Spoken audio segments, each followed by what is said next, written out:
ਇਕ ਓੰਕਾਰ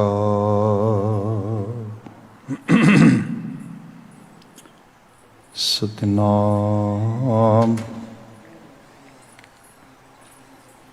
ਕਰਤਾ ਪੁਰਖ ਨਿਰਭਉ ਨਿਰਵੈਰ ਅਕਾਲ ਮੂਰਤ ਅਜੂਨੀ ਸੈਭੰ ਗੁਰ ਪ੍ਰਸਾਦ।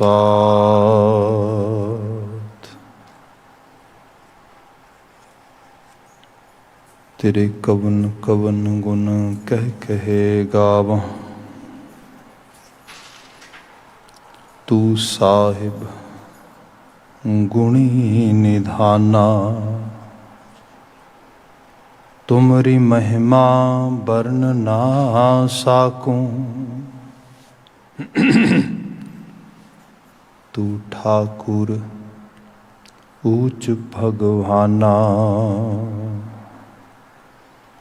ਤੁਮਰੀ ਮਹਿਮਾ ਬਰਨ ਨਾ ਸਾਕੂੰ, ਤੂੰ ਠਾਕੁਰ ਊਚ ਭਗਵਾਨਾ।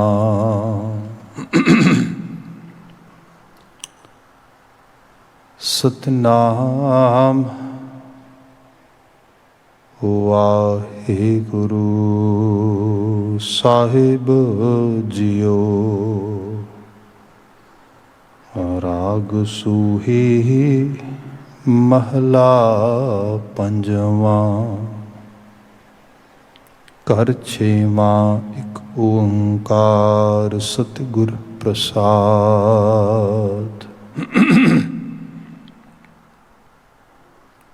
ਸਤਿਗੁਰ ਪਾਸ ਬੇਨੰਤੀਆ, ਮਿਲੈ ਨਾਮ ਆਧਾਰਾ। ਤੁਠਾ ਸੱਚਾ ਪਾਤਸ਼ਾਹ, ਤਾਪ ਗਿਆ ਸੰਸਾਰਾ। ਸਤਿਗੁਰ ਪਾਸ ਬੇਨੰਤੀਆ, ਮਿਲੈ ਨਾਮ ਆਧਾਰਾ। ਤੁਠਾ ਸੱਚਾ ਪਾਤਸ਼ਾਹ, ਤਾਪ ਗਿਆ ਸੰਸਾਰਾ। ਭਗਤਾਂ ਕੀ ਟੇਕ ਤੂੰ, ਸੰਤਾਂ ਕੀ ਓਟ ਤੂੰ। ਸੱਚਾ ਸਿਰਜਨਹਾਰਾ ਰਹਾ। ਸੱਚ ਤੇਰੀ ਸਾਮਗਰੀ, ਸੱਚ ਤੇਰਾ ਦਰਬਾਰਾ। ਸੱਚ ਤੇਰੇ ਖਜ਼ੀਨਿਆਂ, ਸੱਚ ਤੇਰਾ ਪਾਸਾਰਾ। ਤੇਰਾ ਰੂਪ ਅਗੰਮ ਹੈ, ਅਨੂਪ ਤੇਰਾ ਦਰਸਾਰਾ। ਹਉ ਕੁਰਬਾਨੀ ਤੇਰਿਆਂ ਸੇਵਕਾਂ, ਜਿਨ ਹਰ ਨਾਮ ਪਿਆਰਾ। ਸਭੇ ਇੱਛਾ ਪੂਰੀਆਂ, ਜਾਂ ਪਾਇਆ ਅਗੰਮ ਅਪਾਰਾ। ਗੁਰੂ ਨਾਨਕ ਮਿਲਿਆ ਪਾਰ ਬ੍ਰਹਮ, ਤੇਰਿਆਂ ਚਰਨਾਂ ਕਉ ਬਲਿਹਾਰਾ। ਸਭੇ ਇੱਛਾ ਪੂਰੀਆਂ, ਜਾਂ ਪਾਇਆ ਅਗੰਮ ਅਪਾਰਾ। ਗੁਰੂ ਨਾਨਕ ਮਿਲਿਆ ਪਾਰ ਬ੍ਰਹਮ, ਤੇਰਿਆਂ ਚਰਨਾਂ ਕਉ ਬਲਿਹਾਰਾ। ਵਾਹਿਗੁਰੂ ਜੀ ਕਾ ਖਾਲਸਾ, ਵਾਹਿਗੁਰੂ ਜੀ ਕੀ ਫਤਿਹ। ਜੁਗੋ ਜੁਗ ਅਟਲ ਸ਼ਬਦ ਸਤਿਗੁਰੂ ਧੰਨ ਧੰਨ ਗੁਰੂ ਗ੍ਰੰਥ ਸਾਹਿਬ ਜੀ। ਗੁਰੂ ਪਾਤਸ਼ਾਹ ਜੀ ਦੀ ਅਜ਼ੀਮ ਅਪਾਰ ਬਖਸ਼ਿਸ਼ ਅਸੀਂ ਸ਼ਾਮ ਸਮੇਂ ਗੁਰੂ ਦਰਬਾਰ ਦੀ ਆਭਾ ਨੂੰ ਮਾਣ ਰਹੇ ਹਾਂ। ਅਜੇ ਹੁਣੇ ਸ਼ਾਮ ਦੇ ਦੀਵਾਨਾਂ ਦੇ ਵਿੱਚ ਕੀਰਤਨ ਦੀ ਚੌਂਕੀ ਸੰਪੂਰਨ ਹੋਈ ਹੈ। ਅਗਲੇਰਾ ਸਮਾਂ ਗੁਰੂ ਸ਼ਬਦ ਵਿਆਖਿਆਨ ਦਾ ਹੈ, ਜਿਸ ਵਿੱਚ ਲੜੀਵਾਰ ਗੁਰੂ ਸ਼ਬਦਾਂ ਦੀ ਵਿਆਖਿਆ ਦੇ ਵਿੱਚ ਰਾਗ ਸੂਹੀ ਚੱਲ ਰਿਹਾ ਹੈ, ਜੋ ਉਹਦੇ ਅੰਦਰ ਗੁਰੂ ਅਰਜਨ ਸਾਹਿਬ ਜੀ ਦਾ ਮੁਕਾਮੀ ਬਚਨ ਆਪ ਨੇ ਸਰਵਨ ਕੀਤਾ ਹੈ। ਵਿਚਾਰ ਦਾ ਆਗਾਜ਼ ਮੁੱਖ ਸੁਨੇਹੇ ਤੋਂ ਕਰਾਂਗੇ, ਪਰ ਪਹਿਲਾਂ ਜੋ ਇਸ ਪਾਵਨ ਸ਼ਬਦ ਦਾ ਸਿਰਨਾਮਾ ਹੈ, ਦ ਟਾਈਟਲ ਆਫ ਸ਼ਬਦ, ਸਭ ਜ਼ਿਕਰ ਕਰਦੇ ਰਾਗ ਸੂਹੀ ਮਹਲਾ ਪੰਜਵਾਂ ਕਰ ਛੇਵਾਂ ਇੱਕ ਓਂਕਾਰ ਸਤਿਗੁਰ ਪ੍ਰਸਾਦ। ਸੂਹੀ ਰਾਗ ਵਿੱਚ ਗੁਰੂ ਅਰਜਨ ਸ਼ਾਹ ਸਾਹਿਬ ਪੰਜਵੇਂ ਮਹਲ ਇਸ ਬਚਨ ਨੂੰ ਉਚਰਿਤ ਕਰ ਰਹੇ ਨੇ। ਕਰ ਛੇਵਾਂ ਗਾਇਨ ਕਰਨ ਵਾਸਤੇ ਹਿਦਾਇਤੀ ਸੰਕੇਤ ਨੇ ਗੰਧਰਵ ਸਾਹਿਬਾਨ ਨੂੰ, ਜਿਨ੍ਹਾਂ ਨੇ ਗਾਇਨ ਕਰਨਾ ਇਸ ਸ਼ਬਦ ਨੂੰ। ਜਿੱਥੇ ਸੁਰ ਮੁਜਬ, ਜਿਹਨੂੰ ਅਸੀਂ ਮੈਲੋਡੀਅਸ ਨੋਟ ਕਹਿੰਦੇ ਹਾਂ, ਉਹਦੇ ਵਿੱਚ ਸੂਹੀ ਨੂੰ ਪ੍ਰਯੋਗ ਵਿੱਚ ਲਿਆਉਣਾ ਆ। ਉੱਥੇ ਰਿਦਮ ਲਈ ਜੋ ਥਾਪਾਂ ਨੇ, ਤਾਲਾਂ ਨੇ, ਉਹਨਾਂ ਵਾਸਤੇ ਛੇਵੇਂ ਘਰ ਨੂੰ ਪ੍ਰਯੋਗ ਵਿੱਚ ਰੱਖਣਾ, ਉਹਨੂੰ ਯੂਜ਼ ਕਰਨਾ ਹੈ। ਇਸ਼ਟ ਦਾ ਮੰਗਲ ਹੈ ਮੂਲ ਮੰਤਰ ਦਾ ਸੰਖਿਪਤ ਸਵਰੂਪ, ਜੋ ਸੈਂਕੜੇ ਵਾਰ ਗੁਰੂ ਗ੍ਰੰਥ ਸਾਹਿਬ ਵਿੱਚ ਦੁਹਰਾਇਆ ਗਿਆ ਹੈ। ਇੱਕ ਓਂਕਾਰ, ਇੱਕ ਦਾ ਮਤਲਬ ਵਹਿਦਿਕ, ਜਿਹਨੂੰ ਅਸੀਂ ਪਲੇਨ ਇੰਗਲਿਸ਼ ਵਿੱਚ ਟਰਾਂਸਲੇਟ ਕਰਦੇ ਹਾਂ, ਓਨਲੀ ਐਂਡ ਓਨਲੀ ਵਨ। ਅੱਗੇ ਲਫ਼ਜ਼ ਹੈ ਓ ਅੰਕਾਰ। ਓ ਦਾ ਮਤਲਬ ਹੈ ਅਵਿਥ, ਅੰਗ ਦਾ ਮਤਲਬ ਹੈ ਇੱਕ ਰਸ, ਕਾਰ ਦਾ ਮਤਲਬ ਹੈ ਲਗਾਤਾਰ। Mean without any gap, accurately and continuously. ਉਹ ਹਸਤੀ ਜਿਹੜੀ ਓਮਨੀ ਪ੍ਰੈਜ਼ੈਂਸ ਹੋ ਕੇ ਚਾਰ ਚੁਪੇਰੇ ਵਰਤ ਰਹੀ ਹੈ। ਆਪ, ਖਾਕ, ਧਰਤੀ, ਪੁਲਾੜ, ਜੀਆ ਜੰਤ, ਪਸ਼ੂ ਪੰਛੀ, ਮਾਨੁਖ, ਜੋ ਕੁਝ ਵੀ ਦਿਸਦਾ ਅਨਦਿਸਦਾ ਸਭ ਵਿੱਚ ਜੋ ਵਰਤ ਰਿਹਾ ਹੈ, ਉਹ ਓਂਕਾਰ ਹੈ। ਇਹੋ ਜਿਹੇ ਓਂਕਾਰ ਜੀ ਦੀ ਸਿੱਧੀ ਪ੍ਰਾਪਤੀ, ਸਾਂਝ ਸਾਡੀ ਸੁਰਤ ਦੇ ਵਿੱਚ ਉਹਦੀ ਜੋ ਸੋਝੀ ਦੇ ਰੂਪ ਵਿੱਚ ਆਮਦ ਆ, ਸਤਿਗੁਰ ਪ੍ਰਸਾਦ, ਸੱਚੇ ਗੁਰੂ ਦੀ ਨਵਾਜ਼ਿਸ਼ ਨਾਲ ਹੋ ਸਕਦੀ ਹੈ, ਬਖਸ਼ਿਸ਼ ਨਾਲ ਹੋ ਸਕਦੀ ਹੈ। ਵਾਕ ਰਹਾਉ ਦਾ ਬੰਦ ਜੋ ਹੈ, ਉਹਦੇ ਤੋਂ ਪ੍ਰਾਰੰਭ ਹੈ। ਭਗਤਾਂ ਕੀ ਟੇਕ ਤੂੰ ਸੰਤਾਂ ਕੀ ਓਟ, ਤੂੰ ਸੱਚਾ ਸਿਰਜਣਹਾਰਾ ਰਹਾਉ। ਪਰਿਪੂਰਨ ਅਕਾਲ ਪੁਰਖ ਵਾਹਿਗੁਰੂ, ਰੱਬ, ਪਰਮੇਸ਼ਰ, ਭਗਵਾਨ, ਈਸ਼ਵਰ, any name we can actually say on our existence, ਜਿਹੜੀ ਸਾਡੀ ਅਸਲ ਹੋਂਦ ਆ ਉਹਦੇ ਉੱਤੇ। ਇਸ ਬਾਬਤ ਅਕਸਰ ਬਾਣੀ ਨੇ ਬਚਨ ਬਿਆਨ ਕੀਤਾ, ਜਾਂ ਅਸੀਂ ਵੈਸੇ ਵੀ ਇੱਕ ਯੂਨੀਵਰਸਲ ਪੁਆਇੰਟ ਆਫ ਵਿਊ ਇਹ ਹੈਗਾ ਕਿ ਉਹ ਪਰਿਪੂਰਨ ਸਭ ਦਾ ਪਿਤਾ ਆ, ਸਭ ਨੂੰ ਪਾਲਣ ਵਾਲਾ ਆ, ਸਭ ਨੂੰ ਦਾਤ ਦਹਿੰਦ ਆ। ਬਾਣੀ 'ਚ ਅਸੀਂ ਬਚਨ ਪੜ੍ਹਦੇ ਹਾਂ, ਤੂੰ ਸਾਂਝਾ ਸਾਹਿਬ ਬਾਪ ਹਮਾਰਾ, ਤੂੰ ਸਭ ਦਾ ਸਾਂਝਾ ਪਿਤਾ ਹੈ ਰੱਬ। ਅਸੀਂ ਬਚਨ ਪੜ੍ਹਦੇ ਹਾਂ, ਏਕ ਪਿਤਾ ਇੱਕ ਸਕੇ ਹਮ ਬਾਰਿਕ, ਤੂੰ ਮੇਰਾ ਗੁਰਹਾਈ। ਇੱਕ ਹੀ ਪਿਤਾ ਦੀਆਂ ਸਭ ਔਲਾਦਾਂ ਆ, ਉਹ ਸਭ ਨੂੰ ਉਹੀ ਸਿਰਜ ਰਿਹਾ ਹੈ। ਅਸੀਂ ਤੇ ਬਚਨੇ ਵੀ ਪੜ੍ਹਦੇ ਹਾਂ ਕਿ ਬਿਖ ਅੰਮ੍ਰਿਤ ਕਰਤਾਰ ਉਪਾਏ, ਸੰਸਾਰ ਬਿਰਖ ਕੋ ਦੋਏ ਫਲ ਲਾਏ। ਕੀ ਜ਼ਹਿਰ ਤੇ ਕੀ ਅੰਮ੍ਰਿਤ, ਉਹੀ ਪੈਦਾ ਕਰਨ ਵਾਲਾ ਹੈ। ਕੀ ਮਾੜੇ ਤੇ ਕੀ ਚੰਗੇ, ਸਭ ਉਹਦੀ ਪੈਦਾਇਸ਼, ਸਭ ਉਹਦੇ ਹੁਕਮ ਵਿੱਚ ਹੈ, ਸਭ ਉਸੇ ਰੂਪ ਵਿੱਚ ਆ ਰਿਹਾ ਹੈਗਾ। ਫਿਰ ਉਹ ਸਭ ਨੂੰ ਜੀਵਨ ਦਹਿੰਦ ਹੈ, ਸਭ ਦੀ ਪ੍ਰਤਿਪਾਲਣਾ ਕਰਨ ਵਾਲਾ ਹੈਗਾ। ਅਸੀਂ ਮੁਕਾਮੀ ਬਚਨ ਬਾਣੀ ਦਾ ਪੜ੍ਹ ਲਈਏ ਤੇ ਸਭ ਗੋਬਿੰਦ ਹੈ, ਸਭ ਗੋਬਿੰਦ ਹੈ, ਗੋਬਿੰਦ ਬਿਨ ਨਹੀਂ ਕੋਏ। ਸਾਨੂੰ ਤੇ ਕਿਹਾ ਗਿਆ ਕਿ ਦੇਖੋ, ਕਿਸੇ ਦੀ ਇਬਾਦਤ ਦਾ ਢੰਗ ਕੁਝ ਆ, ਕਿਸੇ ਦੀ ਆਸਥਾ ਕੁਝ ਆ, ਪਰ ਇੱਕ ਚੀਜ਼ ਮੰਨ ਕੇ ਚੱਲਿਆ ਜੇ ਵੀ ਕੋਈ ਬੋਲੇ ਰਾਮ ਰਾਮ, ਕੋਈ ਖੁਦਾਏ, ਕੋਈ ਸੇਵੇ ਗੁਸਈਆਂ, ਕੋਈ ਆਲਾਏ, ਕੋਈ ਕਿਸੇ ਰੂਪ ਵਿੱਚ ਵੀ ਕਰ ਰਿਹਾ, ਪਰ ਇਹ ਸਭ ਉਹਦੇ ਹੀ ਮਨੁੱਖ ਨੇ, ਉਹਦੇ ਬੰਦੇ ਨੇ, ਉਸੇ ਦੀ ਹਸਤੀ ਹੈ। ਸਭ ਗੋਬਿੰਦ ਹੈ, ਸਭ ਗੋਬਿੰਦ ਹੈ, ਗੋਬਿੰਦ ਬਿਨ ਨਹੀਂ ਕੋਈ। ਸਭ ਹੀ ਗੋਬਿੰਦ ਰੂਪ ਹੈ। ਸਭ ਦੇ ਵਿੱਚ ਰਮਿਆ ਹੋਇਆ ਰਾਮ ਜਿਹੜਾ, ਸਭੈ ਕਟ ਰਾਮ ਬੋਲੇ, ਰਾਮਾ ਬੋਲੇ, ਰਾਮ ਬਿਨਾ ਕੋ ਬੋਲੇ। ਉਹ ਤੋਂ ਬਿਨਾਂ ਕੌਣ ਬੋਲ ਰਿਹਾ ਹੈ? ਉਹੀ ਸਭ ਵਿੱਚ ਵਰਤ ਰਿਹਾ, ਉਹਦੀ ਅਸੀਂ ਜੀਆ ਜਨਤਾ ਬੱਚੇ ਹਾਂ ਸਭ। ਪਰ ਇਹ ਸਾਰੇ ਦੇ ਦਰਮਿਆਨ ਇਹ ਵੀ ਗੱਲ ਪੜ੍ਹਨ ਵਿੱਚ ਆਉਂਦੀ ਹੈ, ਗੁਰੂ ਗ੍ਰੰਥ ਸਾਹਿਬ ਵਿੱਚੋਂ ਲਈ ਜਾਏ, ਤੇ ਕਈ ਵਾਰੀ ਬੜੇ ਰੈਸ਼ਨਲ ਮਾਈਂਡਡ ਲੋਕ ਜਿਹੜੇ ਨੇ ਉਹ ਕਹਿੰਦੇ ਨੇ ਵੀ ਇੱਥੇ ਜਾ ਕੇ ਫਿਰ ਬਾਤ ਇੰਝ ਨਹੀਂ ਲੱਗਦਾ ਤਵਾਜ਼ਨ ਟੁੱਟਦਾ ਆ। ਕਿਸ ਚੀਜ਼ ਦਾ ਤਵਾਜ਼ਨ ਮੀਨ ਬੈਲੈਂਸ ਜਿਹੜਾ ਹੈਗਾ ਉਹ ਇੱਕ ਤਰ੍ਹਾਂ ਦੇ ਨਾਲ ਉਹ ਕ੍ਰਿਟੀਕਲ ਹੋ ਜਾਂਦਾ ਹੈ। ਕਦੋਂ? ਜਦੋਂ ਅਸੀਂ ਇਹ ਬਚਨ ਪੜ੍ਹਦੇ ਹਾਂ ਕਿ ਹਰ ਜੁਗ ਜੁਗ ਭਗਤ ਉਪਾਇਆ, ਪੈਜ ਰੱਖਦਾ ਆਇਆ ਰਾਮ ਰਾਜੇ। ਤੂੰ ਭਗਤਾਂ ਦੀ ਪੈਜ ਰੱਖਦਾ, ਭਗਤਾਂ ਦੀ ਲੱਜ ਰੱਖਦਾ ਹੈ, ਤੂੰ ਭਗਤਾਂ ਨੂੰ ਸੁਨੇਹ ਕਰਦਾ ਆ। ਜੋ ਅਸੀਂ ਸ਼ਬਦ ਪੜ੍ਹੀਏ, ਨਾ ਤੂੰ ਆਵੈਂ ਬਸ ਤੀਰਥ ਨਹਾਈ ਹੈ, ਨਾ ਤੂੰ ਆਵੈਂ ਬਸ ਧਰਤੀ ਧਾਈ ਹੈ, ਨਾ ਤੂੰ ਆਵੈਂ ਬਸ ਬਹੁਤਾ ਦਾਣ ਦੇ, ਨਾ ਤੂੰ ਆਵੈਂ ਬਸ ਕਿਤੇ ਸਿਆਣ ਪੈ। ਬਚਨ ਸਭ ਕੋ ਤੇਰਾ ਵਸ ਅਗਮ ਅਗੋਚਰਾ, ਤੂੰ ਭਗਤਾਂ ਕੇ ਵਸ ਭਗਤਾਂ ਤਾਨ ਤੇਰਾ। ਸਭ ਕੁਝ ਤੇਰੇ ਵਸ 'ਚ ਆ, ਤੇਰੇ ਤੋਂ ਵੱਡਾ ਕੋਈ ਨਹੀਂ, ਪਰ ਤੇਰੇ ਨਾਲ ਸਾਂਝ ਭਗਤਾਂ ਦੀ ਡਾਢੀ ਹੈ ਤੇ ਭਗਤਾਂ ਦੇ ਵਸ 'ਚ ਤੂੰ ਆ ਜਾਣਾ। ਇਸ ਕਿਸਮ ਦੇ ਸ਼ਬਦ ਬਾਣੀ 'ਚ ਪੜ੍ਹੇ ਜਾਂਦੇ ਨੇ।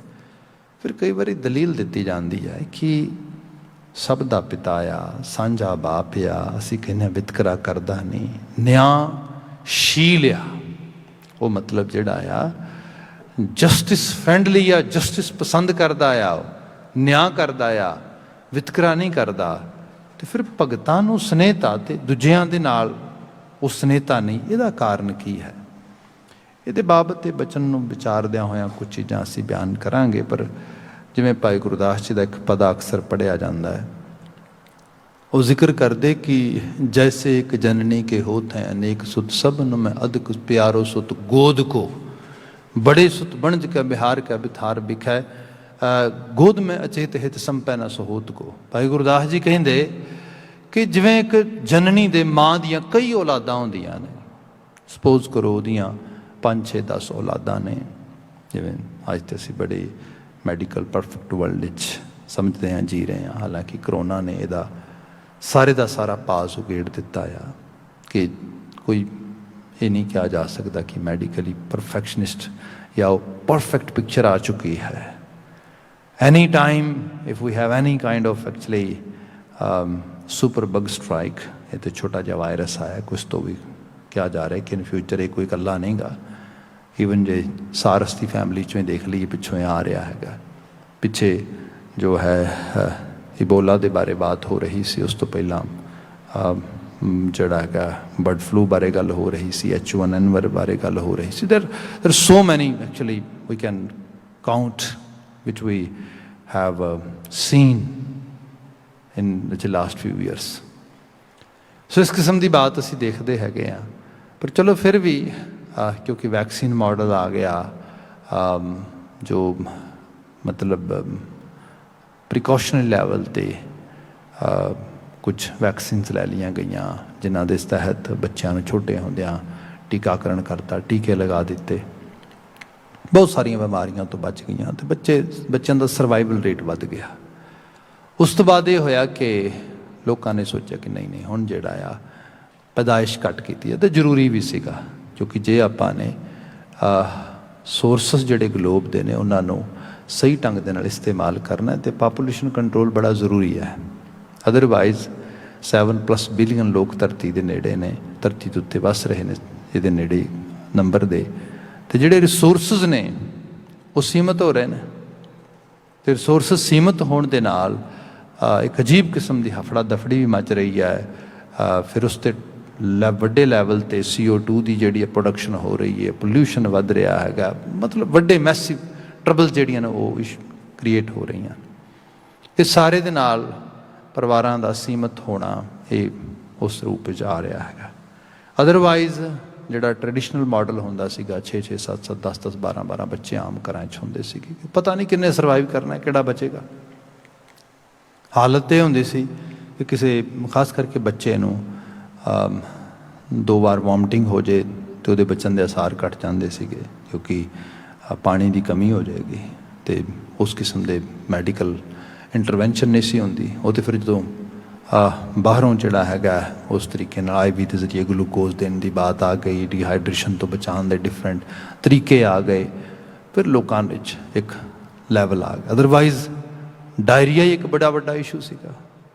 मतलब जिन्हों आम करके असीं कह दिंदे हां हैजा वगैरह फैलना, हैजे नाल की मौत राइट वे उस वक्त लोग कहते सीगे वड्डियां बीमारियां भी सी जिन्हां दे विच तपेदिक नूं लै लो, टीबी वगैरह जिन्हों कहा जाता सीगा, मतलब पर ये बावजूद भी छोटिया छोटिया बीमारियां जिहड़ियां सीगियां वो भी लै जांदियां सी, पूरे दे पूरे परिवार कुणबे कोड़मे या वैसे ही कोई इशू हो जाना उहदे नाल।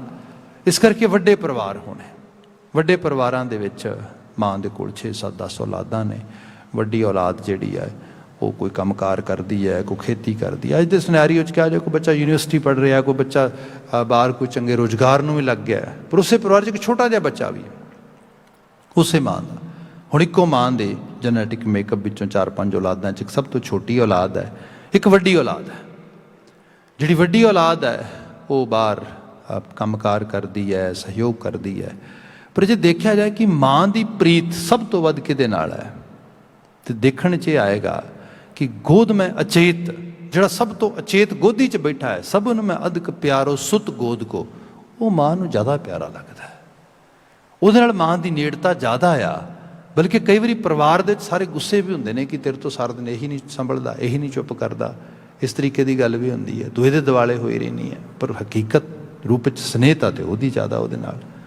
हुण इहदा रीज़न की है? रीज़न ये है कि जिहड़े वड्डियां औलादां ने वो अपनी मर्जी भी पुगाउंदियां ने, वो किते ना किते अपने आप नूं जिहड़ा हैगा माँ बाप नाल वखरा करके वेखदियां ने भी नहीं नहीं असीं अपनी मर्जी दे मालक हां। वो जिहड़ा गोद में अचेत हेत संपैना सहोत को, वो तो इतना डिपेंडेंट आ कि जे दुध भी पियाना तो माँ पियाएगी, जे चेंज भी करना है माँ करेगी, सुआएगी भी माँ, उठाएगी भी माँ, मतलब कंप्लीटली डेडिकेशन। ये मैटाफोर आ, इसनूं बंदा तार्किक रूप च भी कह सकते भी किड्डी वड्डी मिसाल है। भाई मिसाल नूं मिसाल के तौर पर देखो, पर इहदा मायना समझो। जदों भगत होने की गल आउंदी है, भगत वो आ जिहड़ा बिल्कुल अपने आप नूं डिपेंडेंट कर दिंदा है अकाल पुरख वाहिगुरू ते, उहदे हुक्म का धारनी हो जाता है, बिल्कुल भावनी भगत विच आ जाता है। इहदी विवेचना जदों असीं देखते हैं कुछ सियाणे दानशमंदां दे द्वारा जिहड़ा बचन इत्थे आ ही रहा है, भगतां की टेक तू संतां की ओट तू सच्चा सिरजनहारा। अकाल पुरख वाहिगुरू तू भगत जनां दी ओट ते आसरा है। हुण भगत होना क्या गया, इहदे च 3 समासी सुमेल बनते हैं, 3 अखर ने पब्बा गग्गा ते तत्ता। इहदे च 3 ही खास करके इहदे कहिंदे ने मुख रूप दे विच गुण जिहड़ा अख्तियार करदा है वो भगत के रूप में आ जाता है।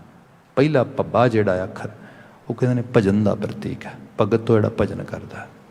जे तुसीं देखोगे बंदगी जिहड़ी है जिन्हों महाराज ने बयान किया है कि कर बंदे तू बंदगी जिचर घट मैं साह, ये असेंशियल पार्ट है।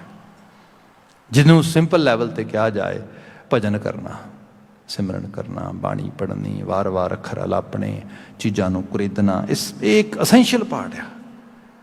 ये तो टुट के बंदा धार्मिक तौर पर किते नहीं पहुँच सकेगा। ये करना बड़ा लाजमी, बड़ा जरूरी है।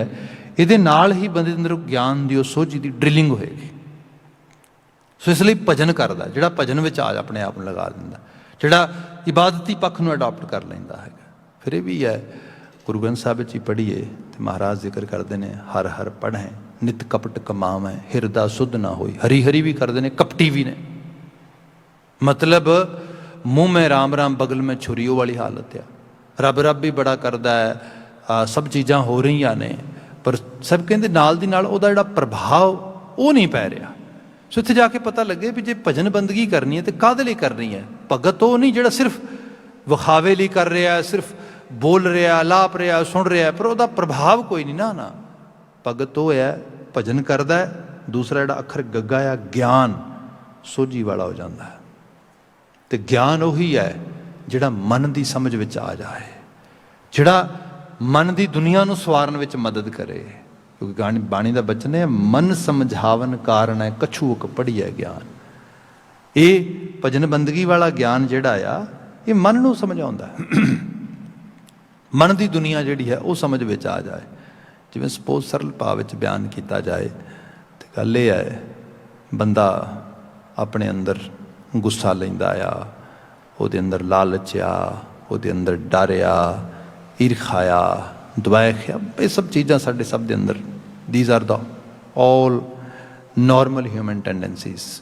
And we all suffer with them most of the time. ਜਿਹੜਾ ਭਜਨ ਕਰਨ ਵਾਲਾ ਬੰਦਾ ਹੈ ਉਹ ਭਜਨ ਕਰਦਿਆਂ ਕਰਦਿਆਂ ਇਹਨਾਂ ਦੇ ਰੂਟਸ ਲੱਭਦਾ ਆ, ਵੇਅਰ ਆਰ ਦੇ coming from, why I am suffering with this kind of behavioural issues. ਇਹਦੇ ਉੱਤੇ ਕੰਮ ਕਰਦਾ ਆ। ਇਹਦੇ ਨਾਲ ਪੱਕੀ ਗੱਲ ਹੈ, ਮੰਨਿਆ ਗਿਆ, ਜਦੋਂ ਤੁਸੀਂ ਕਿਸੇ ਚੀਜ਼ ਦੇ ਉੱਤੇ ਰੌਸ਼ਨੀ ਪਾਉਂਦੇ ਹੋ, if you just put little light on something, then definitely ਜਿਹੜੀ ਅਵੇਅਰਨੈਸ ਉਹਦੇ ਬਾਰੇ ਉਹ ਹੌਲੀ ਹੌਲੀ ਆਉਣੀ ਸ਼ੁਰੂ ਹੋ ਜਾਂਦੀ ਹੈ। ਹੁਣ ਜਿਹੜਾ ਬੰਦੇ ਦੀਆਂ ਮੌਲਿਕ ਕਮਜ਼ੋਰੀਆਂ ਨੇ ਉਹਨਾਂ ਦੇ ਪ੍ਰਤੀ ਉਹਨੂੰ ਗਿਆਨ ਆ ਰਿਹਾ ਹੈ। ਜਿਵੇਂ ਗੁਰੂ ਗ੍ਰੰਥ ਸਾਹਿਬ ਦੀ ਬਾਣੀ ਹੈ, ਇਹਦੇ ਬਾਬਤ ਮੈਂ ਕਈ ਵਾਰੀ ਬਿਆਨ ਕਰਦਾ ਹਾਂ ਕਿ ਜਿਵੇਂ ਆਪਾਂ ਸਾਡੇ ਸਾਹਮਣੇ ਕੈਮਰਾ ਹੀ ਲੱਗਾ ਹੈ ਜਿਹਦੇ ਸਦਕਾ ਆਲ ਓਵਰ ਦਾ ਗਲੋਬ ਸਾਰੇ ਬਚਨਾਂ ਦੇ ਨਾਲ ਸਾਂਝ ਪਾ ਰਹੇ ਹੋ।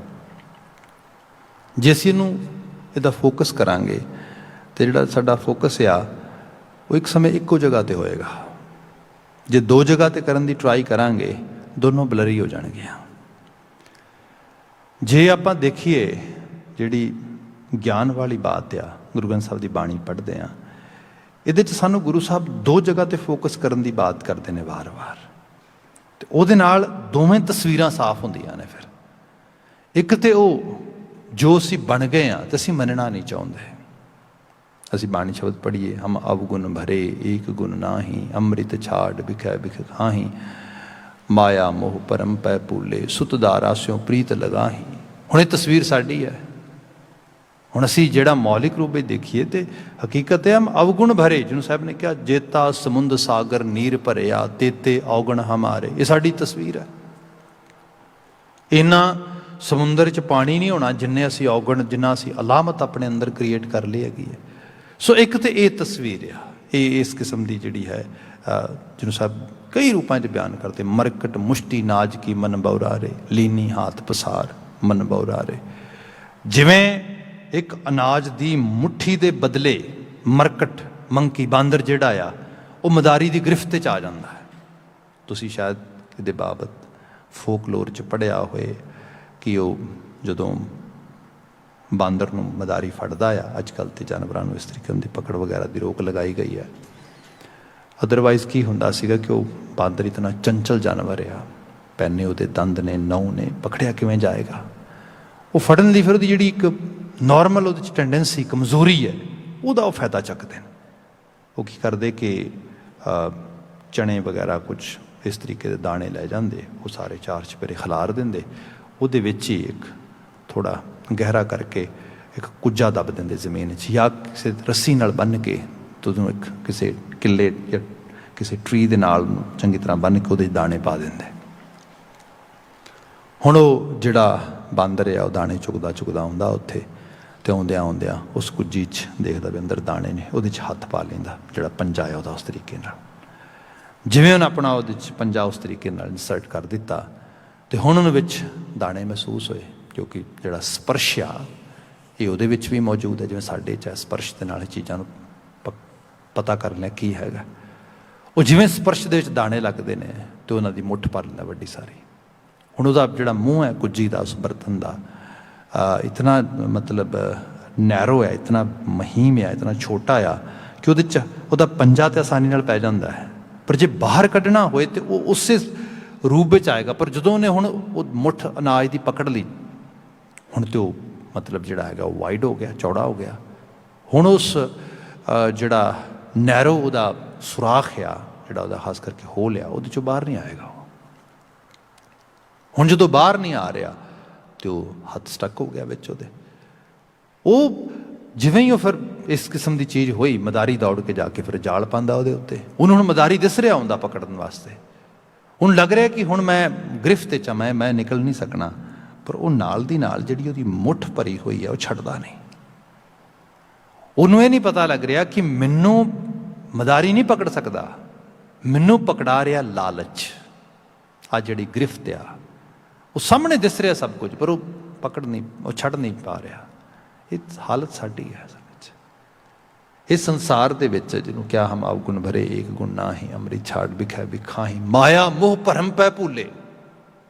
ਅਸੀਂ ਭਰਮ ਗਏ, ਅਸੀਂ ਭੁਲੇਖੇ 'ਚ ਪੈ ਗਏ ਸੀ, ਕਿਹਾ ਵੀ ਨਹੀਂ ਅਸੀਂ ਅਨਾਜ ਦੀ ਮੁੱਠੀ ਕਿਸੇ ਹੋਰ ਨੂੰ ਕੱਢਣੀ ਨਹੀਂ ਆਈ, ਮੈਂ ਕੱਢ ਲੈਣੀ ਹੈ। ਇਹ ਕਰਦਿਆਂ ਕਰਦਿਆਂ ਹੀ ਉਹ ਜਕੜ ਜਿਹੜੀ ਉਹ ਵੱਧਦੀ ਲੱਗੇਗੀ। ਇਹ ਤਸਵੀਰ ਗੁਰੂ ਸਾਹਿਬ ਬਾਣੀ 'ਚ ਕਲੀਅਰ ਕਰਦੇ। ਭਜਨ ਕਰਦਿਆਂ ਕਰਦਿਆਂ ਗਿਆਨ ਆ ਜਾਏ, ਇਹ ਗਿਆਨ, ਇਹ ਸਮਝ ਆ ਜਾਏ। ਅਕਸਰ ਇਹ ਗੱਲ ਕਿਹਦੀ ਹੋ ਰਹੀ ਹੈ? ਗੱਲ ਬਾਂਦਰ ਦੀ ਹੋ ਰਹੀ ਹੈ। ਜਾਂ ਕਿਤੇ ਅਸੀਂ ਇਹ ਬਚਨ ਪੜ੍ਹਦੇ ਹਾਂ, ਮਨ ਹਾਲੀ ਕਿਰਸਾਨੀ ਕਰਨੀ ਸ਼ਰਮ ਪਾਣੀ ਤਨ ਖੇਤ, ਨਾਮ ਬੀਜ ਸੰਤੋਖ ਸੁਹਾਗਾ ਰੱਖ ਗਰੀਬੀ ਵੇਸ। ਗੁਰੂ ਸਾਹਿਬ ਇੱਕ ਕਿਸਾਨ ਦੀ ਐਗਜ਼ਾਮਪਲ ਕਰਦੇ, ਜਿਵੇਂ ਕਿਸਾਨ ਜਿਹੜਾ ਹੈਗਾ ਉਹ ਹਲ ਵਾਹੁੰਦਾ ਸਾਰਾ, ਪਰ ਇਹ ਸਾਰੇ ਦੇ 'ਚ ਮਨ ਨੂੰ ਹਾਲੀ ਬਣਾਉਣ ਦੀ ਗੱਲ ਹੋ ਰਹੀ, ਇਹ ਸਾਰੀ ਬਾਤ ਹੋ ਰਹੀ। ਹੁਣ ਕੀ ਹੈ? ਭਜਨ ਕਰਦਿਆਂ ਕਰਦਿਆਂ ਗਿਆਨ ਆਏ। ਗੱਲ ਕਿਹਦੀ ਹੋ ਰਹੀ? ਗੱਲ ਮੇਰੀ ਹੋ ਰਹੀ ਹੈ। ਇਹ ਮੈਨੂੰ ਸਮਝਾਇਆ ਜਾ ਰਿਹਾ ਹੈਗਾ। ਜੇ ਅਸੀਂ ਬਚਨ ਪੜ੍ਹਦੇ ਹਾਂ, ਮਹਾਰਾਜ ਬਿਆਨ ਕਰਦੇ ਕਿ ਬੰਦੇ ਗੁੜ ਕਰ ਗਿਆਨ ਧਿਆਨ ਕਰ ਧਾਵੈ ਕਰ ਕਰਨੀ ਕਸ ਪਾਈਐ, ਪਾਠੀ ਪਾਓ ਪ੍ਰੇਮ ਕਾ ਪੋਚਾ ਇਤਰਸ ਅਮਿਓ ਚੁਆਈਐ, ਬਾਬਾ ਮਨ ਮਤ ਵਾਰੋ ਨਾਮ ਰਸ ਪੀਵੈ। ਹੁਣ ਜੇ ਗੁਰੂ ਸਾਹਿਬ ਸਾਰੀ ਕਿਆਲ ਕਿਰਿਆ ਸ਼ਰਾਬ ਕੱਢਣ ਦੀ, ਜਿਵੇਂ ਜਿਹੜਾ ਹੈਗਾ ਆ ਗੁੜ ਨੂੰ ਜਾਂ ਜਿਹੜੀ ਵਾਈਨ ਹੁੰਦੀ ਹੈਗੀ ਉਹਨੂੰ ਡਿਸਟਿਲਰੀ ਕਰਨ ਦੀ ਸਾਰੀ ਕਿਰਿਆ, ਉਹ ਸਾਰੇ ਪ੍ਰੋਸੈਸ ਨੂੰ ਬਿਆਨ ਕਰਦਿਆਂ ਹੋਏ ਸ਼ਬਦ ਲਿਖਦੇ ਨੇ। ਗੁਰੂ ਮਹਾਰਾਜ ਜੀ ਸਮਝਾ ਰਹੇ ਨੇ ਸ਼ਰਾਬ ਕਿਵੇਂ ਕੱਢਣੀ ਹੈ। ਮਹਾਰਾਜ ਜੀ ਸਮਝਾ ਰਹੇ ਨੇ ਦੁਨੀਆ ਸਮਝ ਆਪਣੇ ਅੰਦਰ ਦੀ। ਇਹ ਪਾਠ ਕਰਦਿਆਂ, ਇਹ ਭਜਨ ਕਰਦਿਆਂ, ਇਹ ਕੀਰਤਨ ਕਰਦਿਆਂ ਸਮਝ ਆ ਗਈ। ਆਹ ਬਾਤ ਦੱਸੀ ਜਾ ਰਹੀ ਹੈ ਇਹਦੇ 'ਚ। ਗੁਰੂ ਬਾਬਾ ਜੀ ਇਹ ਗੱਲ ਕਰ ਰਹੇ ਨੇ। ਇਹ ਗਿਆਨ ਆ। ਇਹ ਹੈ ਭਗਤ ਉਹ ਜਿਹਨੇ ਭਜਨ ਕੀਤਾ, ਇਹ ਪੜ੍ਹੇ ਅੱਖਰ ਅਲਾਪੇ ਕੁਰੇਦੇ, ਕੁਰੇਦਿਆਂ ਕੁਰੇਦਿਆਂ ਗਿਆਨ ਆ ਗਿਆ। ਫਿਰ ਇਕੱਲਾ ਗਿਆਨ ਸੋਝੀ ਆ ਜਾਣੀ। ਇਹਦਾ ਜਿਹੜਾ ਰੂਪ ਆ, ਬੰਦੇ ਨੂੰ ਕੋਈ ਗੱਲ ਦੱਸੇ, ਬੰਦਾ ਕਹਿੰਦਾ ਪਤਾ ਆ, ਜਾਣਨਾ ਆ, ਜਾਣਕਾਰੀ ਹੋ ਗਈ। ਹੁਣ ਜਿਹੜੀ ਜਾਣਕਾਰੀ ਹੈ, ਜਿਹੜੀ ਇਨਫੋਰਮੇਸ਼ਨ ਆ, that should be converted in knowledge, in day to day life knowledge, ਜਿਹੜੀ ਹਰ ਰੋਜ਼ ਦੀ ਰੋਜ਼ਾਨਾ ਜ਼ਿੰਦਗੀ ਦੀ ਸਮਝਦਾਰੀ ਹੈ, ਉਹਦੇ 'ਚੋਂ ਕਨਵਰਟ ਹੋ ਜਾਏ। ਇਹਨੂੰ ਅਸੀਂ ਕਹਿੰਦੇ ਹਾਂ ਤਿਆਗ। ਜਦੋਂ ਪਤਾ ਲੱਗ ਗਿਆ ਬੰਦੇ ਨੇ ਚੀਜ਼ਾਂ ਨੂੰ ਅਪਣਾਉਣਾ ਘੱਟ ਹੈ, ਛੱਡਣਾ ਜ਼ਿਆਦਾ ਹੈ। ਜਿਵੇਂ ਸਪੋਜ਼ ਕਰੋ ਵਾਜਬ ਚੀਜ਼ਾਂ ਹੋਣੀਆਂ ਸ਼ੁਰੂ ਹੋ ਜਾਣਗੀਆਂ ਜੇ ਮਾੜੀਆਂ ਦਾ ਤਿਆਗ ਕਰ ਦਿਆਂਗੇ। ਤੇ ਮਾੜੀਆਂ ਦਾ ਤਿਆਗ ਨਹੀਂ ਹੁੰਦਾ, ਚੰਗੀਆਂ ਦੀ ਜਗ੍ਹਾ ਨਹੀਂ ਬਣਦੀ। ਇਹੀ ਬੰਦੇ ਦੀ ਹਾਲਤ ਆ। ਬੰਦਾ ਤਿਆਗਣ ਲਈ ਤਿਆਰ ਨਹੀਂ ਗਾ। ਜਿਵੇਂ ਸਪੋਜ਼ ਕਰੋ ਆਲਸ ਆ, ਆਲਸ ਦਾ ਤਿਆਗ ਕਰੋਗੇ। ਆਲਸ ਦਾ ਤਿਆਗ ਕਰੋਗੇ ਤਾਂ ਕੀ ਹੋਏਗਾ? ਜਿਹੜੀਆਂ ਐਕਟੀਵਿਟੀਜ਼ ਨੇ ਉਹ ਵੱਧ ਜਾਣਗੀਆਂ। ਐਟਲੀਸਟ ਤੁਸੀਂ ਜੇ ਉਸ ਲੈਵਲ 'ਤੇ ਦਲਿਦਰੀ ਨਹੀਂ ਹੈਗੇ ਤੇ ਕੁਝ ਨਾ ਕੁਝ ਤੇ ਕਰੋਗੇ ਨਾ। ਜਿਹੜਾ ਕਰੋਗੇ ਉਹ ਰਿਜ਼ਲਟ ਪ੍ਰੋਡਿਊਸ ਕਰੇਗਾ। ਸੋ ਇਹ ਇੱਕ ਸਿੰਪਲੀਫਾਈ ਕਰਕੇ ਗੁਰੂ ਬਾਬਾ ਜੀ ਨੇ ਚੀਜ਼ਾਂ ਸਮਝਾਈਆਂ। ਜਿਹੜਾ ਇਹਦੇ 'ਚ ਬਚਨ ਮੈਂ ਕਹਿ ਰਿਹਾ ਸੀਗਾ, ਭਗਤ ਉਹ ਹੈ ਜਿਹਨੇ ਭਜਨ ਕੀਤਾ, ਗਿਆਨ ਅਰਜਿਤ ਕੀਤਾ ਤੇ ਫਿਰ ਤਿਆਗ ਕੀਤਾ। ਤੇ ਲਿਟਰਲੀ ਤੌਰ 'ਤੇ ਬਾਣੀ ਦੇ ਸ਼ਬਦ ਨੇ। ਸਾਹਿਬ ਦਾ ਬਚਨ ਅਸੀਂ ਪੜ੍ਹੀਏ। ਮਹਾਰਾਜ ਕਹਿੰਦੇ ਭਗਤਾਂ ਕੀ ਚਾਲ ਨਿਰਾਲੀ। ਭਗਤ ਉਹ ਜਿਹੜਾ ਵੱਖਰੀ ਚਾਲ ਫੜਦਾ। ਮਤਲਬ ਜਦੋਂ ਤੁਸੀਂ ਆਮ ਮਨੁੱਖ ਨੂੰ, ਕਾਮਨ ਮੈਨ ਦੇ ਨਾਲ ਇੱਕ ਭਗਤ ਨੂੰ, ਇੱਕ ਡਿਵੋਟੀ ਨੂੰ ਕੰਪੈਰੀਜ਼ਨ ਵਿੱਚ ਦੇਖਦੇ ਹੋ, ਫਿਰ ਤੁਹਾਨੂੰ ਪਤਾ ਲੱਗਦਾ something is different in this individual. What is that difference? ਉਹ ਡਿਫਰੈਂਸ ਕੀ ਹੈਗਾ? ਭਗਤਾਂ ਕੀ ਚਾਲ ਨਿਰਾਲੀ, ਬਿਖਮ ਮਾਰਗ ਚੱਲਣਾ। ਉਹਦੀ ਚਾਲ ਥੋੜ੍ਹੀ ਕਠਨ ਹੈ, ਔਖੀ ਹੈ। ਔਖੀ ਕੀ ਹੈ? ਬਿਖਮ ਮਾਰਗ ਚੱਲਣਾ। ਲੱਭ ਲੋਭ ਅਹੰਕਾਰ ਤਜ ਤ੍ਰਿਸ਼ਨਾ। ਉਹਨੇ ਲੱਭ ਛੱਡਤਾ, ਲੋਭ ਛੱਡਤਾ, ਉਹਨੇ ਤ੍ਰਿਸ਼ਨਾ ਛੱਡ ਦਿੱਤੀ। ਜਿਹੜੀ ਛੋਟੀ ਜਿਹੀ ਚੀਜ਼ ਮੈਂ ਲੈ ਲਵਾਂ, ਤ੍ਰਿਸ਼ਨਾ, ਜੋ ਦੂਜਿਆਂ ਕੋਲ ਆ ਉਹਨੂੰ ਵੇਖਦਾ ਤੇ ਅੰਦਰ ਅੱਗ ਬਲਦੀ ਆ। ਓਹੋ ਮੇਰੇ ਕੋਲ ਕਿਉਂ ਨਹੀਂ? ਜੋ ਮੇਰੇ ਕੋਲ ਆ ਉਹ ਦਿਸਦਾ ਹੀ ਨਹੀਂ। ਤ੍ਰਿਸ਼ਨਾ। ਬੰਦਾ ਲਾਈਫ ਨੂੰ ਇੰਜੋਏ ਨਹੀਂ ਕਰ ਰਿਹਾ। ਬੰਦਾ ਜੋ ਕੋਲ ਆ ਉਹਨੂੰ ਇੰਜੋਏ ਨਹੀਂ ਕਰ ਰਿਹਾ, ਕਿਤੇ ਹੋਰ ਗਵਾਚ ਗਿਆ ਆ। ਆਲੇ ਦੁਆਲੇ ਦੇਖਦਾ, ਭਟਕ ਰਿਹਾ। ਇਹ ਭਟਕਣਾ ਇਹ ਕਿਸੇ ਨੇ ਨਹੀਂ ਮੁਕਾਣੀ। You have to work on it, but I'm not ready to do it, and even I'm not thinking that is the issue for me. ਭਜਨ ਕਰਦਿਆਂ ਕਰਦਿਆਂ ਦੀ ਸਮਝ ਆਉਂਦੀ ਹੈ। ਫਿਰ ਪਤਾ ਲੱਗਦਾ ਇਹ ਤੋਂ ਬਾਹਰ ਕਿਵੇਂ ਨਿਕਲਣਾ। ਜਦੋਂ ਪਤਾ ਲੱਗ ਗਿਆ ਵੀ ਆਹ ਬਿਮਾਰੀ ਹੈ, ਡਾਇਗਨੋਸ ਹੋ ਗਿਆ, ਇਹਨੂੰ ਜਿਹੜਾ ਹੈਗਾ ਕਾਊਂਟਰ ਕਰਨ ਵਾਸਤੇ that is the path, that is the way to deal with it, ਉਹਨੂੰ ਫਿਰ ਅਡਾਪਟ ਕਰ ਲੈਣਾ। ਤਿਆਗ ਇਹ ਹੈ। ਭਗਤ ਉਹ ਜਿਹਨੇ ਭਜਨ ਕੀਤਾ, ਗਿਆਨ ਅਰਜਿਤ ਕੀਤਾ, ਤਿਆਗੀ ਹੋ ਗਿਆ। ਰਿਐਲਿਟੀ ਦੇ ਵਿੱਚ ਜਿਹੜੀ ਚੀਜ਼, ਜਿਵੇਂ ਭਾਰਤੀ ਖਿੱਤੇ 'ਚ ਰਿਹਾ, ਲੋਕਾਂ ਨੇ ਸੰਸਾਰ ਰਿਨਾਊਂਸ ਕਰ ਦਿੱਤਾ ਵੀ ਵੀ ਆਰ ਰਿਨਾਊਂਸਿੰਗ ਦਿਸ ਵਰਲਡ। ਬਾਣੀ ਨੇ ਕਿਹਾ ਸੰਸਾਰ ਅਨਾਉਂਸ ਨਹੀਂ ਕਰਨਾ, ਉਹਦਾ ਤਿਆਗ ਨਹੀਂ ਕਰਨਾ, ਬਲਕਿ ਸੰਸਾਰ ਵਿੱਚ ਰਹਿਣਾ ਆ, ਉਹਦੀਆਂ ਮਾੜੀਆਂ ਅਲਾਮਤਾਂ ਦਾ ਤਿਆਗ ਕਰਨਾ ਆ। ਘਰ ਪਰਿਵਾਰ ਹੋਏ, ਪਰ ਘਰ ਪਰਿਵਾਰ ਦੇ ਵਿੱਚ ਰਹਿੰਦਿਆਂ ਹੋਇਆਂ ਹਾਇਰ ਐਕਸਪੈਕਟੇਸ਼ਨਸ। ਬੰਦਾ ਇਸੇ ਸਰੀਰ ਨੂੰ ਹੈ, ਇਹਦੀ ਸੰਭਾਲ ਕਰੇ, ਇਹਦੇ ਨਾਲ ਕੰਮ ਕਾਰ ਕਰੇ, ਸਭ ਚੀਜ਼ਾਂ ਕਰੇ, ਪਰ ਕਿਸੇ ਹੋਰ ਨੂੰ ਵੇਖ ਕੇ ਦੇਖੇ ਵੀ ਅੱਛਾ ਇਹ ਬੰਦਾ ਇਸ ਸਰੀਰ ਦੇ ਨਾਲ ਇੰਨਾ ਪੈਸਾ ਕਮਾ ਰਿਹਾ, ਸਭ ਕੁਝ, ਮੈਂ ਵੀ ਐਵੇਂ ਕਰਾਂਗਾ।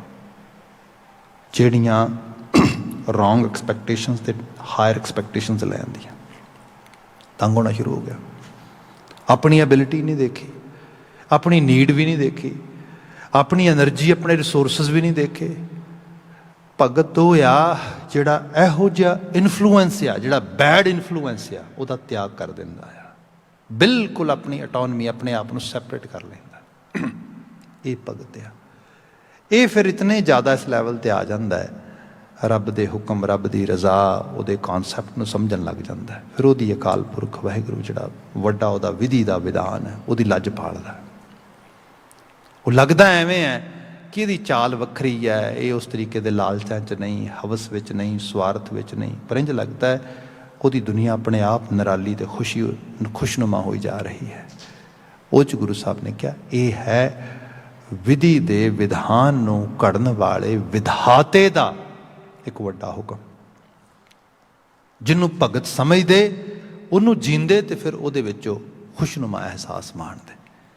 ਅੱਜ ਦਾ ਬਚਨ ਮਹਾਰਾਜ ਨੇ ਬਿਆਨ ਕੀਤਾ, ਗੁਰੂ ਅਰਜਨ ਸਾਹਿਬ ਨੇ, ਭਗਤਾਂ ਕੀ ਟੇਕ ਤੂੰ, ਭਗਤ ਤੇਰੀ ਟੇਕ ਤੇ ਹੋ ਜਾਂਦੇ। ਉਹ ਇਸ ਭਜਨ ਗਿਆਨ ਤੇ ਤਿਆਗ ਦੀਆਂ ਪੌੜੀਆਂ ਚੜ੍ਹਦੇ ਤੇਰੇ ਆਸਰੇ ਹੋ ਜਾਂਦੇ। ਸੰਤਾਂ ਕੀ ਓਟ ਤੋਂ, ਫਿਰ ਭਗਤੀ ਲਫ਼ਜ਼ ਜਿਹੜਾ ਹੈਗਾ ਇਹ ਸੰਤ ਦੇ ਰੂਪ ਵਿੱਚ ਸਿਨੋਨਿਮ ਦੇ ਤੌਰ ਤੇ ਆਇਆ ਹੈਗਾ, ਇੱਕ ਸਮਾਨ ਅਰਥੀ ਸ਼ਬਦ, ਪ੍ਰਾਇਵਾਚੀ। ਬਿਲਕੁਲ ਉਹਦਾ ਜਿਹੜਾ ਹੈਗਾ ਸ਼ਬਦ ਦਾ ਰੂਪ ਬਦਲ ਕੇ ਭਗਤ ਹੀ ਸੰਤ ਹੈ। ਤੇ ਜਿਹੜਾ ਸੰਤ ਰੂਪ ਆ, ਜਿਹਦੇ ਅੰਦਰ ਸਤ ਨੇ ਆਪਣੀ ਸਤਾ ਧਾਰਨ ਕਰ ਲਈ ਹੈ, ਜਿਹਦੇ ਅੰਦਰਲੀ ਦੁਨੀਆ ਦੇ ਵਿੱਚ ਝੂਠ ਕਦੀ ਜਿੱਤ ਹੀ ਨਹੀਂ ਸਕਦਾ, ਸੱਚ ਜਿੱਤੇਗਾ। ਅਦਰਵਾਈਜ਼ ਕੂੜ ਪ੍ਰਧਾਨ ਹੈ, ਬਾਹਰ ਵੀ ਤੇ ਅੰਦਰ ਵੀ। ਸੱਚ ਤੇ ਕੂੜ, ਅੰਦਰੋਂ ਇੱਕ ਅਕਲ ਆਵਾਜ਼ ਦੇ ਕੇ ਕਹਿੰਦੀ ਹੈ ਆਹ ਗੱਲ ਸੁਣ। ਉਸ ਅਕਲ ਦੇ ਸਾਹਮਣੇ ਮਨ ਦਾ ਵੇਗ ਜਿਹੜਾ ਕੂੜ ਜਾਂ ਝੂਠ ਵਿੱਚੋਂ ਜਾਂ ਕਿਸੇ ਦੇ ਇਨਫਲੂਐਂਸ ਵਿੱਚੋਂ, ਡਰ ਵਿੱਚੋਂ, ਲਾਲਚ ਵਿੱਚੋਂ ਆਉਂਦਾ, ਉਹ ਜਿੱਤ ਜਾਂਦਾ। ਜਦੋਂ ਜਿੱਤ ਜਾਂਦਾ ਤੇ ਫਿਰ ਬੰਦਾ ਮਤਲਬ ਉਸ ਦੁੱਖ ਦੇ ਬੀਜ ਨੂੰ ਬੀਜ ਲੈਂਦਾ ਹੈਗਾ। ਮਹਾਰਾਜ ਨੇ ਬਿਆਨ ਕੀਤਾ ਇਹਦੇ 'ਚ ਕਿ ਸੰਤਾਂ ਕੀ ਓਟ ਤੋਂ ਸੱਚਾ ਸਿਰਜਣਹਾਰਾ, ਜਿਹੜਾ ਸੱਚ ਦੀ ਸਿਰਜਣਾ ਕਰਨ ਵਾਲਾ ਹੈ, ਆਹ ਸੰਸਾਰ ਸਾਰੇ ਦਾ ਸਾਰਾ ਬਣਾਇਆ, ਅਤੇ ਉਸ ਨੂੰ ਕੋਈ ਫਰਕ ਨਹੀਂ ਪੈਂਦਾ। ਜਿਵੇਂ ਅਕਸਰ ਅਸੀਂ ਕਈ ਵਾਰ ਕਹਿੰਦੇ ਹਾਂ ਜੰਮਣਾ ਮਰਨਾ, ਰਹਿਣਾ ਸਹਿਣਾ, ਦੁੱਖ ਸੁੱਖ, ਇਹਨੂੰ ਵੇਖਦਿਆਂ ਹੋਏ ਲੋਕ ਰੱਬ ਰੱਬ 'ਤੇ ਇਤਰਾਜ਼ ਵੀ ਕਰਦੇ ਕਈ ਵਾਰ। ਬਾਣੀ ਇਹ ਕਹਿੰਦੀ ਹੈ ਵੀ ਇਹ ਵੱਡਾ ਸੰਸਾਰ ਜਿਹੜਾ ਹੈ ਨਾ, ਇਹ ਕਿਰਸਾਨ ਦੀ ਕਿਰਸਾਨੀ ਹੈ। ਬਚਨ ਹੈ ਲਿਟਰਲੀ ਤੌਰ 'ਤੇ, ਜਿਉਂ ਕਿਰਸਾਨ ਬੋਵੈ ਕਿਰਸਾਨੀ, ਕਾਛੀ ਪਾਕੀ ਬਾੜ ਪਰਾਨੀ। ਜਿਵੇਂ ਕਿਰਸਾਨ ਨੇ ਕਿਰਸਾਨੀ ਬੀਜੀ ਹੈ ਅਤੇ ਉਹ ਕੱਚੀ ਪੱਕੀ ਜਿਵੇਂ ਦੀ ਉਹਦੀ ਮਰਜ਼ੀ ਹੁੰਦੀ ਹੋਵੇ ਵੱਢੀ ਜਾਂਦਾ, ਉਹਨੂੰ ਕੋਈ ਬਹੁਤਾ ਫਰਕ ਨਹੀਂ ਪੈਂਦਾ। ਕਈ ਵਾਰ ਇਹ ਵੀ ਹੈ, ਕਣਕ ਬੀਜੀ ਹੈ ਅਤੇ ਕਣਕ ਬੀਜਣ ਤੋਂ ਬਾਅਦ ਕਿਰਸਾਨ ਦੀ ਮਨ ਆਈ ਕਿ ਨਹੀਂ ਇਸ ਵਾਰੀ ਕਣਕ ਪਕਾ ਕੇ ਨਹੀਂ ਵੱਢਣੀ, ਕਿਉਂਕਿ ਮੇਰਾ ਪਸ਼ੂਆਂ ਨੂੰ ਮੈਂ ਦੁੱਧ ਵਾਸਤੇ ਯੂਜ਼ ਕਰਨਾ ਹੈ, ਇਸ ਕਰਕੇ ਮੈਂ ਕੱਚੀ ਵੱਢ ਲੈਣੀ ਹੈ। ਹੁਣ ਉਹਨੂੰ ਉਹਦੇ ਨਾਲ ਕੋਈ ਫਰਕ ਨਹੀਂ ਪੈਂਦਾ। ਐਗਜ਼ੈਕਟਲੀ ਸੰਸਾਰ ਆ, ਇਹਦੇ ਵਿੱਚ ਇਹ ਉਹਦਾ ਨਿਜ਼ਾਮ ਵੱਡੇ ਲੈਵਲ 'ਤੇ ਚੱਲ ਰਿਹਾ ਹੈ। ਜਿਹੜੇ ਅਸੀਂ ਹਾਂ ਇਸ ਕਿਰਸਾਨੀ ਦੇ ਰੂਪ ਦੇ ਵਿੱਚ, ਉਸ ਫਸਲਾਂ ਦੇ ਤਰੀਕੇ ਨਾਲ ਚੱਲ ਰਹੇ, ਜਿੰਨਾ ਕੁ ਸਾਡਾ ਜਿੱਥੇ ਜਿੱਥੇ ਜਿਹੜਾ ਰੋਲ ਬਣਦਾ ਅਸੀਂ ਉਹਨੂੰ ਪਹਿਚਾਣ ਸਕੀਏ, ਉਹਨੂੰ ਅਦਾ ਕਰੀਏ, ਬਾਕੀ ਜੋ ਮਾਲਕ ਦੀ ਮਰਜ਼ੀ। ਇਹ ਸਪਿਰਿਚੁਅਲ ਮੈਸੇਜ ਹੈ ਇਹਦੇ ਵਿੱਚ। ਅਸੀਂ ਜਦੋਂ ਇਸ ਚੀਜ਼ ਵਿੱਚ ਰੋਲ ਸਹੀ ਨਹੀਂ ਕਰਦੇ, ਮਾੜੇ ਇਨਫਲੂਐਂਸ ਨੂੰ ਅਡਾਪਟ ਕਰਦੇ ਹਾਂ, ਮਨ ਦੀ ਦੁਨੀਆ ਦੇ ਮਗਰ ਕਿਸੇ ਦੇ ਇਨਫਲੂਐਂਸ ਵਿੱਚ ਆ ਕੇ ਚੱਲਦੇ ਹਾਂ, ਅਤੇ ਫਿਰ ਦੁੱਖ ਵੇਦਨ ਪੀੜਾ ਹੰਡਾਉਂਦੇ, ਫਿਰ ਸ਼ਿਕਾਇਤਾਂ ਕਰਦੇ ਹਾਂ ਕਿਤੇ ਰੱਬ ਨਹੀਂ ਹੈਗਾ, ਸੁਣਦਾ ਹੀ ਨਹੀਂ ਗੱਲ ਸਾਡੀ ਇਸ ਤਰੀਕੇ ਨਾਲ। ਭਾਈ ਧਿਆਨ ਦੇਖ, ਰੂਟ ਦੇਖ ਕਿੱਧਰੋਂ ਆ ਰਹੇ। ਜਿਹੜੇ ਭਗਤ ਜਾਂਦੇ ਉਹਨੂੰ ਸਭ ਨੂੰ ਪਤਾ ਲੱਗਾ ਸੱਚਾ ਸਿਰਜਣਹਾਰ ਆ। ਜਿਹੜਾ ਸਿਰਜਣਹਾਰ ਹੈ ਬਿਲਕੁਲ ਸੱਚ ਦਾ ਰੂਪ ਹੈ। ਕੋਈ ਘਬਰਾਉਣ ਦੀ ਲੋੜ ਨਹੀਂ ਹੈ ਮਨਾ, ਤੂੰ ਇਸ ਰਾਹ ਦੇ ਉੱਤੇ ਤੁਰਿਆ ਚੱਲ, ਇਹ ਰਾਹ ਉਹਦਾ ਬੰਦਿਆ। शुरुआती पदाया दा सतगुर पास बिनतिया मिले नाम आधारा। सतगुरु दे कोल अरदासां ने, बेनतियां ने, नाम दा आधार बख्श। नाम दा आधार सोच दा बेस, जिहड़ा सोचण दा ढंग तरीका आ। सपोज चीज़ां हुंदियां ने, जे मैं सरल भाव विच बयान करा, एक घर परिवार दे विच माँ बाप बच्चे नूं झिड़कदे ने ते बच्चा ਉਹਦਾ कोई फ्रेंड आया, वो वेखदा सारा माहौल तो वह अपने फ्रेंड नूं कहंदा they are crazy people, they never give me any freedom, they are always actually giving me hard time and they are bugging me, you know, and don't pay attention to them. I never ever listen them. I always try to avoid them. So same thing you should have when you are listening all that. Friend of the kind, are you crazy? Whatever they are saying, that is meaningful. You should follow their instructions. They are upset due to your bad behavior, and you are not paying attention to their actually talk. ਹੁਣ ਇੱਥੇ ਕੀ ਬਾਤ ਹੋਈ? ਇਹ ਉਹੀ ਗੱਲਾਂ ਨੇ। ਦੋ individual ਸੁਣ ਰਹੇ ਨੇ, ਇੱਕ ਨੂੰ ਸੁਣ ਕੇ ਲੱਗਾ ਆ ਕਿ ਇਹ ਬੇਕਾਰ ਹੈ, ਮੈਨੂੰ ਐਵੇਂ ਹਦਾਇਤਾਂ ਦੇਈ ਜਾਂਦੇ ਨੇ। ਦੂਸਰੇ ਨੂੰ ਲੱਗਾ ਇਹ ਹਦਾਇਤਾਂ ਬਹੁਤ ਚੰਗੀਆਂ ਨੇ, ਇਹ ਸੁਣਨੀਆਂ ਚਾਹੀਦੀਆਂ ਨੇ। ਇਹਦਾ ਕਾਰਨ ਕੀ ਹੈ? ਦੋਵਾਂ ਦਾ ਉਸ ਟਾਕ ਨੂੰ ਪਰਸੀਵ ਕਰਨ ਦਾ, ਉਹਨੂੰ ਅੰਦਰ ਜਜ਼ਬ ਕਰਨ ਦਾ ਜਿਹੜਾ ਤਰੀਕਾ, ਜਿਹੜਾ ਅੰਦਰਲਾ ਲੈਵਲ ਆ, ਉਹ ਡਿਫਰੈਂਟ ਹੈ। ਇਹ ਹੈ ਆਧਾਰ। ਜਿੱਥੇ ਆਧਾਰ ਹੀ ਗਲਤ ਆ, ਕਿਸੇ ਚੀਜ਼ ਨੂੰ ਪਰਸੀਵਿੰਗ ਕਰਨ ਦਾ ਪ੍ਰੋਸੈਸ ਹੀ ਰੋਂਗ ਹੋ ਗਿਆ, ਉੱਥੇ ਸਮਝੋ ਜਿੱਡੀ ਮਰਜ਼ੀ ਕੰਮ ਦੀ ਗੱਲ ਕਰੋ ਤੁਸੀਂ। ਜਿੱਥੇ ਨਾਮ ਆਧਾਰ ਹੋ ਗਿਆ ਨਾ, ਪਰਸੀਵਿੰਗ ਲੈਵਲ ਡਿਫਰੈਂਟ ਹੋ ਗਿਆ, ਉੱਥੇ ਤੁਹਾਨੂੰ ਸਹੀ ਗਲਤ ਦਾ, ਚੰਗੇ ਮਾੜੇ ਦਾ ਪਤਾ ਲੱਗਣਾ ਇਹ ਨੈਚੁਰਲੀ ਹੈ, ਕਿਉਂਕਿ ਆਧਾਰ ਹੈ ਨਾ, ਬੇਸ ਠੀਕ ਆ। गुरु बाबा जी ते बात करते, सतगुरु पास बेनती आ, मेरी तेरे सामने बेनती है, अरजोई है, मिला नाम आधारा। जे तू एक बार मेरा लैवल ऑफ परसीविंग वो चेंज कर दे, सही कर दे, फिर कोई कूड़ बोले, सच बोले, सही बोले, गलत बोले, मैनू वार वार कितों जाके पूछण की लोड़ नहीं पेगी। मैनू पता लगेगा ਇਹਦਾ मतलब की, ਇਹਦਾ मायना की है, ਇਹਦਾ ਸਹੀ ਰੂਪ ਵਿੱਚ ਮੈਨੂੰ ਸਹੀ ਗੱਲ ਦਾ ਫੈਸਲਾ ਕਰਨ ਦੀ ਜਾਚ ਆ ਜਾਏਗੀ। ਤੁੱਠਾ ਸੱਚਾ ਪਾਤਸ਼ਾਹ ਤਾਪ ਗਿਆ ਸੰਸਾਰਾ। ਸੰਸਾਰ ਦਾ ਤਾਪ ਕ੍ਰੇਵਿੰਗ, ਜਦੋਂ ਤਾਪ ਚੜ੍ਹਦਾ, ਪੀੜਾ ਹੁੰਦੀ, ਵੇਦਨ ਹੁੰਦੀ, ਬੰਦੇ ਦਾ ਮਨ ਉਛਲਦਾ ਇਸ ਤਰੀਕੇ ਦੇ ਨਾਲ। ਇਹ ਸੰਸਾਰ ਦੇ ਵਿੱਚ ਜਦੋਂ ਅਸੀਂ ਵਿਚਰਦੇ ਹਾਂ, ਤਾਪ ਚੜ੍ਹਿਆ ਲੋਕਾਂ ਨੂੰ। ਅੱਜ ਤੇ ਤੁਸੀਂ ਦੌਰ ਵਿੱਚ ਦੇਖੋ, ਸੋਸ਼ਲ ਮੀਡੀਆ ਦਾ ਦੌਰ ਆ, ਟੈਕਨੋਲੋਜੀ ਦਾ ਦੌਰ ਆ, ਸਾਰਾ ਮਤਲਬ ਜਿਹੜੀ ਸਕਰੀਨ ਤੋਂ ਲੈ ਕੇ ਸਾਰਾ, ਤੇ ਫਿਰ ਜਿਹੜੇ ਡਿਫਰੈਂਟ ਸਬਸਟੈਂਸ ਵਗੈਰਾ ਯੂਜ਼ ਕਰਨੇ, ਸਭ ਤਾਪ ਹੀ ਹੈ, ਸਾਰਾ ਬਿਮਾਰੀ ਹੈ। ਇਹ ਜਾਣਦਾ ਹੀ ਨਹੀਂ ਗਾ ਬੰਦਾ। ਕੁਝ ਇੱਕ ਆਪਣੇ ਜਿਹੜੇ ਕੈਮੀਕਲਸ ਨੇ ਉਹਨਾਂ ਦਾ ਗੁਲਾਮ ਬਣ ਗਿਆ। ਉਹ ਭਾਵੇਂ ਡੋਪਾਮਾਈਨ ਹੈ, ਕੁਝ ਇੱਕ ਫੀਲਿੰਗਸ ਯੂਫੋਰੀਆ ਵਗੈਰਾ ਦੀਆਂ, ਉਹਨਾਂ ਨੂੰ ਉਹਨਾਂ ਦੀ ਫੁਲਫਿਲਮੈਂਟ ਕਰਨ ਵਾਸਤੇ ਸਭ ਕੁਝ ਬਰਬਾਦ ਕਰਨ ਲਈ ਤਿਆਰ ਹੋ ਗਿਆ। ਲੋਕ अपना लिवर, किडनियाँ, फाइनेंस, सोशल स्टेटस सारा कुछ खराब कर देंगे, हैल्थ खराब कर देंगे, पता ही नहीं लगता। रीज़न की ये ताप चढ़ गया है।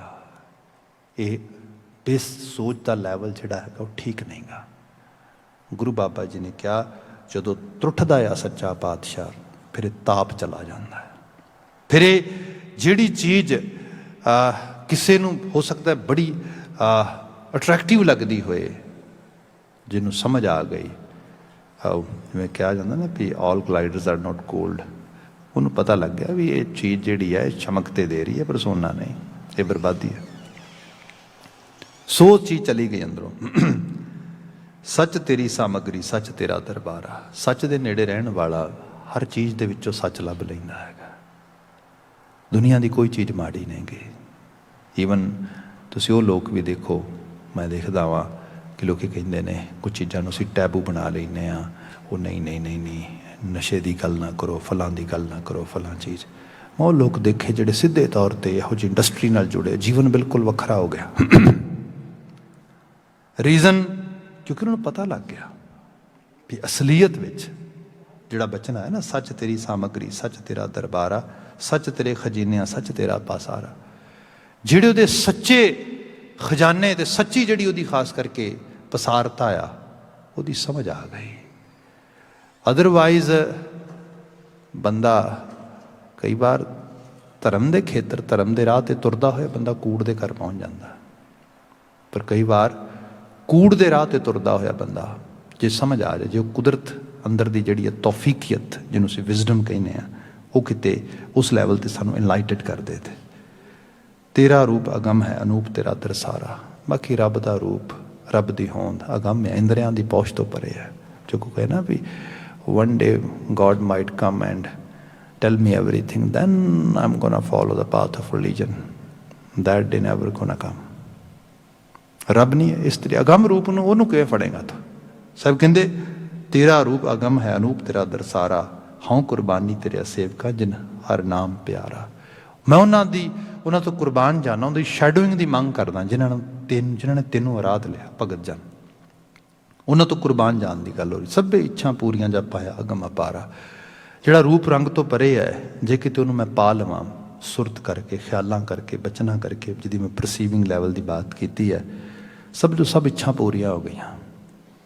ਜਿਹੜੀਆਂ ਅਲਟੀਮੇਟ ਅਨਲਿਮਿਟਿਡ ਡਿਜ਼ਾਇਰਸ ਅਸੀਂ ਚੁੱਕ ਕੇ ਤੁਰੇ ਫਿਰਦੇ ਹਾਂ ਟੋਕਰਾ, ਇਹ ਦੁੱਖ ਤੋਂ ਬਿਨਾਂ ਹੋਰ ਕੁਝ ਵੀ ਨਹੀਂ ਗਾ। ਜਦੋਂ ਸਮਝ ਆ ਗਈ ਬੰਦਾ ਫਿਰ ਜੀਵਨ ਦਾ ਜਿਹੜਾ ਅਸੈਂਸ਼ੀਅਲ ਪਾਰਟ ਆ, ਜ਼ਰੂਰੀ ਪਾਰਟ ਆ, ਉਹਦੇ ਤੇ ਫੋਕਸ ਕਰਨ ਲੱਗ ਜਾਂਦਾ ਹੈਗਾ।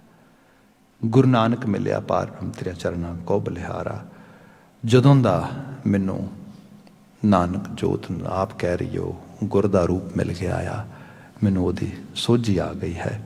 ਮੈਂ ਤੇਰੇ ਚਰਨਾਂ ਤੋਂ ਬਲਿਹਾਰ ਹਾਂ, ਹੇ ਮਾਲਕ, ਮੈਂ ਤੇਰੀ ਹੋਂਦ, ਤੇਰੀ ਪ੍ਰੈਜ਼ੈਂਸ, ਤੇਰੇ ਚਰਨ, ਕਿਉਂਕਿ ਰਾਹ ਨਾ ਮਤਲਬ ਜਿਹੜੇ ਫੁੱਟਪ੍ਰਿੰਟਸ ਨੇ, ਉਹਨਾਂ ਤੋਂ ਬਲਿਹਾਰ ਜਾ ਰਿਹਾ।